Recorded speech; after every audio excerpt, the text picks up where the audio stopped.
बांसीपुर गांव में एक बहुत ही गरीब परिवार रहता था। उस घर में रामलाल, उसकी पत्नी सुनीता और उसकी दो बेटियां अंजलि और काजल रहती थीं। रामलाल मेहनत मजदूरी करके किसी तरह अपना घर चला रहा था। अरे चाचा, जल्दी जल्दी मसाला छत पर चढ़ा दो, इतना आलस मत करो। क्या करूं मालिक, इस उम्र में इतनी ताकत नहीं बची। अरे चाचा, सिर्फ आप ही इस उम्र में काम नहीं करते, बहुत सारे मजदूर आपकी उम्र में काम कर रहे हैं।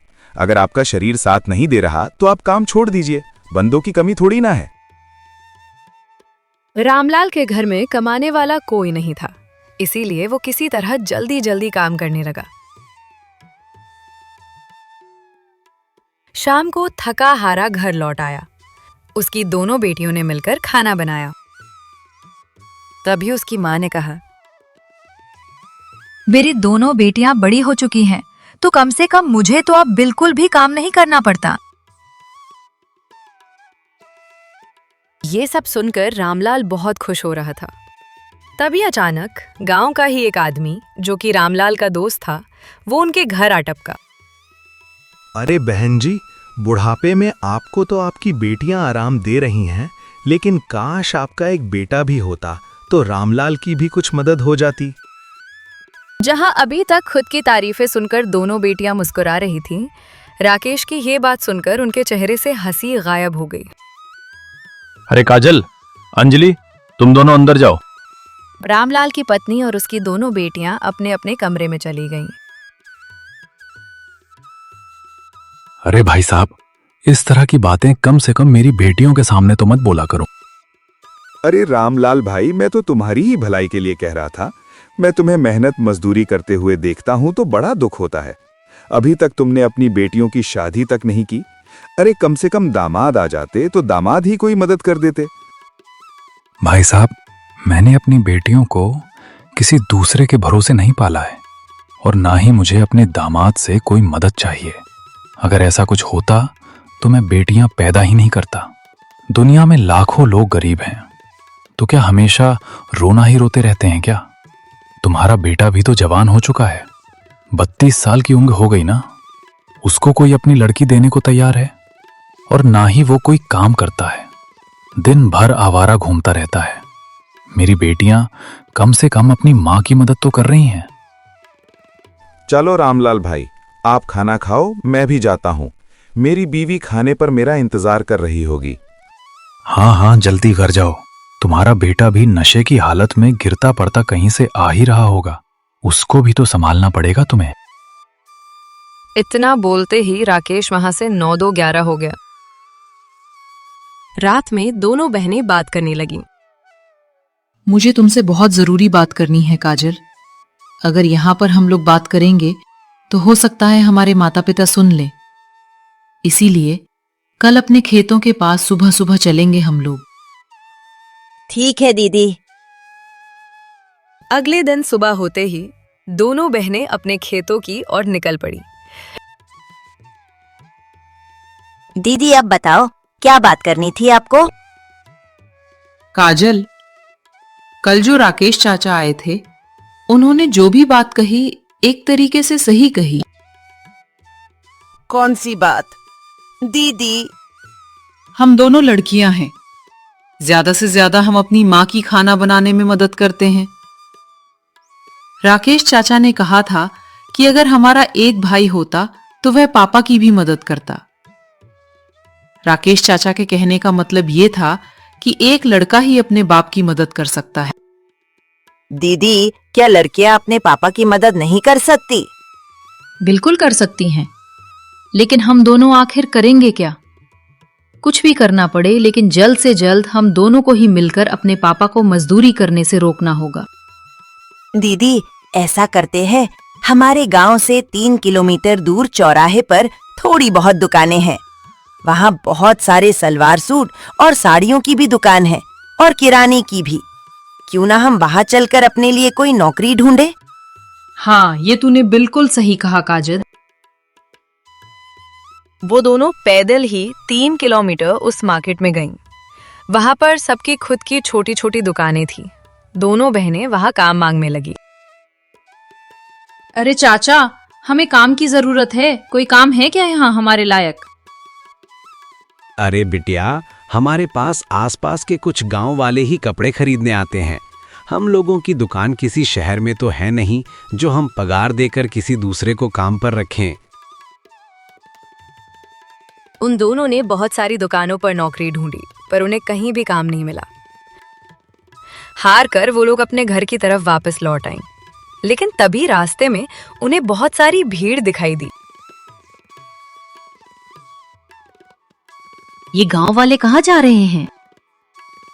दीदी, लगता है सारे गांव वाले ये गांव छोड़कर हमेशा हमेशा के लिए जा रहे हैं कहीं।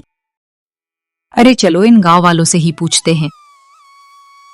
तभी अंजलि की नजर अपने पापा के दोस्त राकेश पर गई। अरे राकेश चाचा, ये सारे गांव वाले कहाँ जा रहे हैं? आप भी बहुत तेजी में भागे जा रहे हो। ऐसा लग रहा है जैसे वहां कोई प्रसाद बट रहा हो। अरे बिटिया, हमारे लिए वो प्रसाद ही है। अरे तुम्हें पता है, पास वाले गांव से वही फेमस स्पाइसी चिकन करी वाला आया है जो हर साल सिर्फ 2 या 3 बार ही आता है। इसीलिए सारे गांव वाले उसका खाना खाने जा रहे हैं। मुझे जाने दो, वरना ये लोग आगे निकल जाएंगे। हाँ, तो सारा खाना भी खत्म हो जाएगा। हाँ। इतना कहकर राकेश उन गांव वालों के साथ वहां से चला गया। ये गांव वाले भी ना चिकन करी के पीछे बिल्कुल पागल हो जाते हैं। जब भी बेचारा वो चिकन करी वाला आता है, गांव वाले उस पर टूट पड़ते हैं। इसी बात का फायदा उठाकर वो बहुत महंगा बेचता है। फिर भी ये गांव वाले खाने पहुंच जाते हैं। खैर, पैदल चलते चलते वो दोनों किसी के घर में घुस गईं। वो घर उनकी सहेली रवीना का था। अरे रवीना, इस गांव में सिर्फ तुम्हारा ही घर खुला देखा तो तुम्हारे घर चले आए। सारे लोग चिकन करी खाने गए, तुम नहीं गई? तुम दोनों तो जानती हो, मेरी माँ बंगाली है और हम लोगों के लिए नॉन वेज और चिकन करी ये सब तो बहुत ही नॉर्मल चीज है। पता नहीं गांव वाले क्यों पागल रहते हैं इसके पीछे। तुम्हारी माँ बंगाल की हैं, तो उन्हें तो जादू टोना आता ही होगा।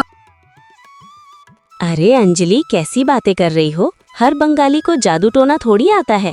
ये तो सिर्फ कहने की बातें हैं। चलो अब हम लोग अपने घर चलते हैं। हम दोनों सुबह की निकली हुई हैं। माँ हम दोनों का इंतजार कर रही होगी।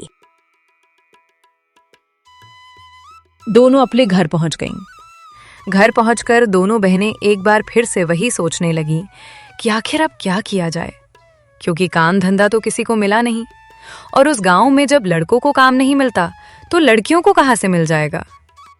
तभी अचानक अंजलि के दिमाग में एक प्लान आया। मुझे लगता है नौकरी मिलना आजकल के टाइम पर बहुत मुश्किल है। तूने देखा, पूरे गांव वाले चिकन के पीछे पागल हैं। अगर हम दोनों मिलकर किसी तरह चिकन करी और रोटी का ठेला लगा लें तो गांव वालों को हर रोज चिकन खाने को मिलेगा। हाँ दीदी, ये तो हम लोगों ने सोचा ही नहीं। ये गांव वाले और आसपास के गांव वाले भी पहले दिन से ही टूट पड़ेंगे हमारे ठेले पर। हर रोज हजारों की कमाई होगी। कम से कम एक बार अगर काम चल गया तो पापा का काम हम लोग छुड़वा देंगे। लेकिन इसमें भी तो रुकावट है। क्या? चिकन करी बनाने के लिए बाकी सब तो हमारे पास है, लेकिन चिकन बहुत महंगा है। वो हम कैसे खरीदेंगे? इतना तो पैसा भी नहीं हमारे पास। धीरे धीरे बोलो ना, माता पिता सुन लेंगे। कल हम लोग रवीना के घर में बैठकर इस बारे में बात करेंगे। अगले दिन दोनों बहनें रवीना के घर पहुंच गईं। दोनों ने रवीना के साथ अपनी बात शेयर की। अरे तो तुम दोनों को ये किसने कहा कि शुरुआत से ही बहुत सारा चिकन खरीदो? पर रवीना दीदी, दुकान चलाने के लिए तो ज्यादा ही चाहिए होगा ना। देखो, मेरे पास मेरी गुल्लक में कुछ पैसे जमा हैं। मैं वो तुम दोनों को दे दूंगी। तुम लोग ज्यादा नहीं, बस थोड़ा सा चिकन लाना, लेकिन उसे बनाना इतना स्वादिष्ट कि लोग उंगलियां चाटते रह जाएं। और हाँ, तुम दोनों चिकन करी बेचना भी मेरे घर के पीछे वाले आंगन से शुरू कर देना। पर इतना टेस्टी बनाएंगे कैसे? अरे, मेरी माँ के पास एक खास मसाला है जैसे बंगाली लोग चिकन करी बनाते हैं बिल्कुल वैसे ही बनाना। तरी गाढ़ी रखना और खुशबूदार मसाले डालना। इतना सुनते ही दोनों बहनें खुश हो गईं। हाँ, ये सही रहेगा।